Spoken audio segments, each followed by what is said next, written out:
Hi, I'm Greg Gerbetter. Please join me on a look back at 66 years of excellence in the Bartlesville Public Schools. We're going to start in 1950 and work our way up to 2016, so we're spending a lot more time in the past than in the future. But after all, hindsight is better than foresight. We begin in the fabulous 50s, an era of tail fins, and back then, city service was a major employer in Bartlesville, along with Phillips Petroleum. The post-war 1950s brought the baby boom, and Bartlesville boomed with it. We had major structures going up downtown, such as the Adams Building and the Price Tower. The 1950s were the second big population boom for Bartlesville. The first one was back in the teens, when the town began. But the 1950s, the population would rocket upward once again. The baby boom brought new developments to the north and east of town, and that meant more schools.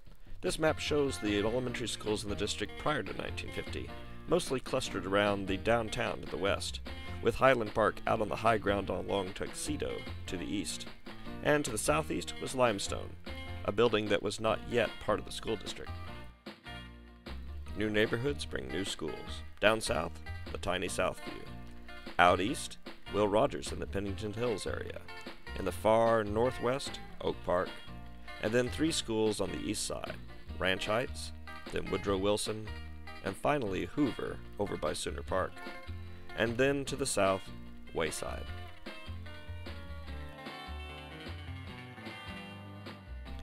Most of those 1950s elementary schools are still with us, but all of the elementary schools built before 1957 are no longer operating as schools. The boom time meant more secondary students as well, and that led to the building of Madison Junior High, now Madison Middle School, over by Sooner Park and Hoover, back in 1958. It turns out Madison's structure was a mistake. Built in the popular California style of that era, it has lots of single-pane glass and materials that just haven't stood up well over the decades. South of downtown was College High School, built in 1939 as both a high school and a junior college. In the 1950s, the junior college closed, and sophomores were moved out of Central Junior High downtown over to College High School. College High School had almost doubled in population in the 1940s, so in the 1950s some problematic additions were made. Custer Stadium was built, a fine stadium, but not a great building for classrooms. A 3-story annex was also added to the building, with a sky bridge connecting over to the stadium. 1954 brought Brown v. Board of Education and the slow integration of schools across America. Desegregation began in 1956 in Bartlesville, when Jane Morrison became the first black student at College High School, moving over from the Douglas segregated school. But Jane later recalled that she was still excluded from the prom, not allowed entrance to the YWCA, and on some band trips was not allowed to enter some of the restaurants. 1950s technology, of course, was quite different from today. How did you show your videos in class? Well, 16mm projectors, manned by the real club of students run by physics teacher George Karch at College High. If you look back in your books, in 1955 there were 15 student organizations at College High School. Compare that to today at Bartlesville High School, which has about 9 student organizations. Keyboarding in the 1950s meant manual typewriters, and in 1953, there is estimated to have only been 100 computers in the whole world. I double-checked. None of them were at College High. The 1950s were an era in which more and more students were graduating from high school. 6% of U.S. students graduated from high school in 1900, but that had climbed to 77% by 1970, before steadying down into the 70s ever since. It's the swinging 60s. Fashions are changing, and so is Bartlesville. The 1950s population boom is over for Bartlesville, but Phillips Petroleum is thriving, putting up new buildings, even as city service leaves town near the end of the decade. The opening of the Vocational Technical Center in town late in the decade leads to the closing of the high school auto and metal shops. The post-war baby boom was over by the middle of the 60s, with birth rates back to their pre-war levels, but they kept declining, and the baby bust. In the 70s and beyond, schools will struggle to adapt with the consequent baby bubble. The baby boom is overwhelming College High by the middle of the 60s, with student population doubling again. 3 different day schedules are in place by the middle of the decade, with portable trailers strewn between the buildings. Boots Adams, of Phillips, donates land to the district to promote his housing developments in the northeast part of town.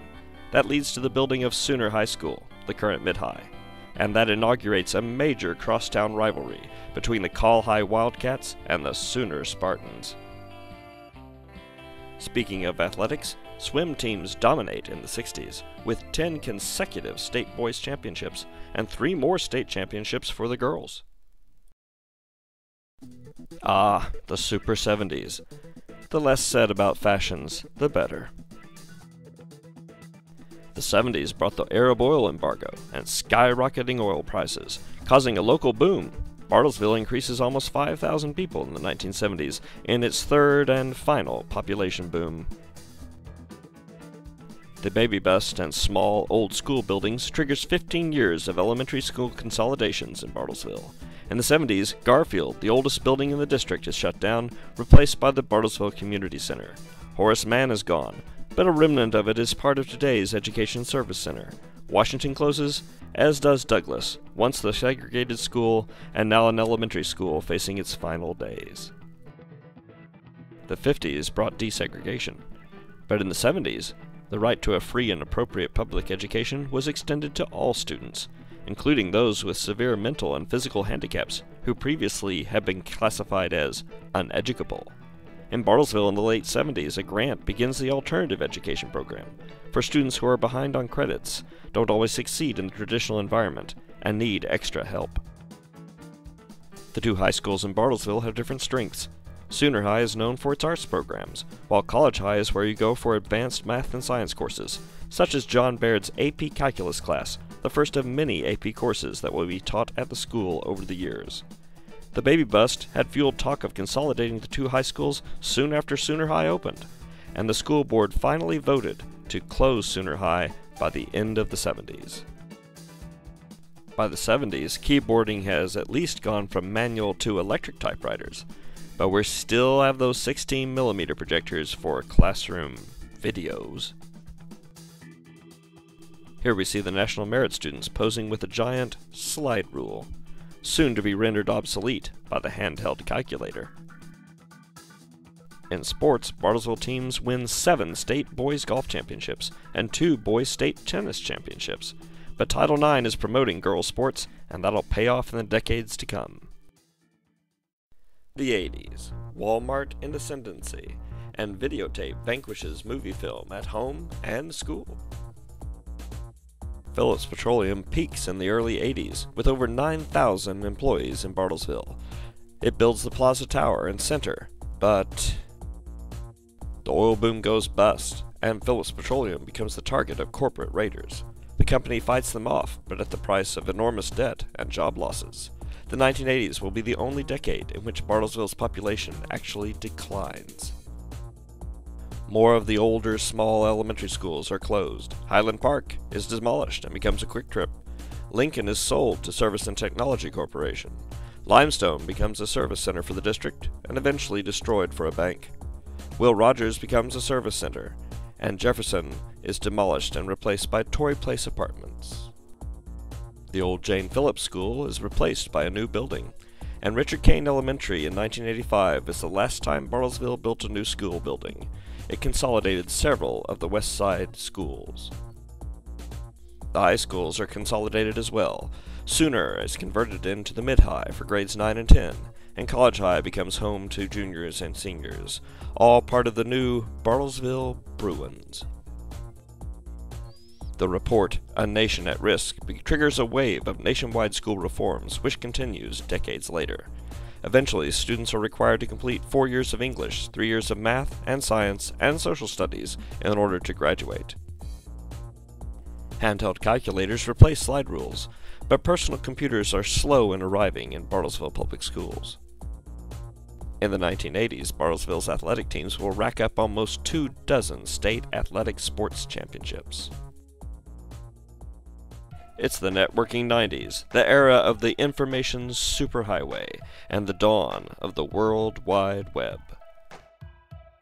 Local Phillips Petroleum employment continues to fall, eventually reaching almost 1/4 of what it had been at its peak. Local school district enrollment stabilizes at around 6,000 students, but poor school funding statewide leads to Oklahoma House Bill 1017 and a statewide teacher walkout in 1990 to drive through legislative reforms and funding improvements. House Bill 1017 survives a statewide repeal, and in my second year of teaching gives me the biggest raise of my career, almost 13%. But by the end of the decade, Oklahoma teacher salaries will have slipped back to the bottom. During this decade, the state will impose new curriculum standards for the core subjects. It's a rough decade for the school district. Local voters reject multiple bond issues, even at one point rejecting support millages. In the middle of this decade, a $1 million accounting error leads to a district default and a judgment against taxpayers. Administrators resign, and many jobs are cut. Calculators are trickling in, but the failure of multiple technology bond issues means that Bartlesville is behind its peers in access to computers. Presentations are a bit primitive, using overhead projectors, and students, lacking access to computers, do cut and paste the old-fashioned way. In the 90s, the district racks up its last athletic state sports championships. However, in the years to come, the district will rack up many state academic sports championships. It's a new millennium, and the internet becomes a part of everyday life. Voters realize that schools need computers too, and they support improvements at the high school and several elementaries. Conoco merges with Phillips Petroleum, and that boosts local employment, but the types of jobs in town are changing, and the local poverty rate is rising. In the 2000s, accountability and testing are watchwords of educational reform. The federal No Child Left Behind Act mandates much more student testing. Between the state and federal government, over 24 tests are mandated for students. Several new neighborhoods lead voters to support the expansion of Ranch Heights, Wayside, and Woodrow Wilson elementaries. Technology bond issues finally begin to pass, bringing much-needed computers into the public schools. By the end of the decade, every classroom has an LCD projector, and every elementary school classroom has an interactive electronic whiteboard. In my own teaching, I use PowerPoint sparingly, but my many chalkboards have turned into whiteboards. The high school sees massive improvements, with new parking, practice fields, outdoor labs, a new science wing, fine arts center, field house, and activity center. The combination of state income tax cuts and the Great Recession lead to ever-increasing losses in state education funding. The local school district, anxious to preserve elementary school class sizes, makes the controversial decision to close Oak Park Elementary, saving over $600,000 annually. And we arrive at the current decade, in which mobile technology is taking off, with smartphones and tablet computers. More and more schools are offering online courses, even as public schools struggle with more mandates and less funding. The big merger of ConocoPhillips has become the big split, with separate upstream and downstream companies. Local employment increased a bit because of this. Unfortunately, local socioeconomics continue to slip. Public schools measure student poverty through free and reduced lunch rates, and those rates rose sharply after the ConocoPhillips merger and again through the Great Recession. Now, about half of Bartlesville students qualify for federal assistance. Changing demographics include a sharp increase in the number of students going directly into the workforce rather than into higher education. Despite declining demographics, the district has worked hard to increase its academic performance, and now outperforms large districts with much lower poverty rates than our own. How did the district manage it? By putting money into the classroom, keeping class sizes low in the crucial elementary grades, and keeping administrative expenses down. Extensive use of data-driven instruction, and some narrowing of the curriculum toward tested topics. The district has continued to perform well on the new statewide grading system despite its flaws. We outperform all of our peers, and we rank only behind Edmond statewide in large schools, and Edmond has a much lower poverty rate than we do. Keeping class sizes low in the elementary schools is expensive, and one consequence is that Bartlesville teachers are paid less than their peers, even though they outperform them.